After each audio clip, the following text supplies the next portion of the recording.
ஒரு கிராமத்தில் ராமு என்ற ஒரு விவசாயி இருந்தார். அவருடைய தோட்டத்தில் ஒரு பெரிய பலா மரம் இருந்தது. ஆனால் அந்த மரத்தில் ஒரே ஒரு பழமும் பழுக்கவில்லை. ஒரு நாள் அங்கு ஒரு கிளி வந்து உட்கார்ந்தது. ராமு தன் கவலைகளை கிளியிடம் சொன்னான். கிளி சொன்னது, சரியான பராமரிப்பு இருந்தால் இயற்கை கை கொடுக்கும். இருவரும் சேர்ந்து ஒரு இயற்கை மருந்தை மரத்தில் ஊற்றினார்கள். சில நாட்களில் அதிசயம் நடந்தது. பலா மரம் நிறைய பழங்களை கொடுக்க ஆரம்பித்தது. ராமு பலாவை விற்று நல்ல வாழ்க்கை வாழ ஆரம்பித்தான். ஆனால் ஒரு நாள் மரம் அதிகமாக பழம் கொடுக்க ஆரம்பித்தது. தோட்டமே நிரம்பியது. இந்த முறை ராமு பயப்படவில்லை. அவன் பழங்களை கிராம மக்களுக்கு இலவசமாக பகிர்ந்தான். மரம் மெதுவாக சீராக பழம் கொடுக்க ஆரம்பித்தது.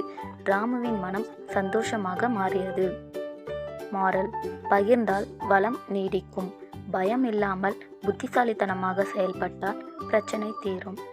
இந்த கதை உங்களுக்கு பிடிச்சிருக்கும்னு நினைக்கிறேன். லைக் பண்ணுங்கள், ஷேர் பண்ணுங்கள், சப்ஸ்கிரைப் பண்ணுங்கள். தேங்க்யூ.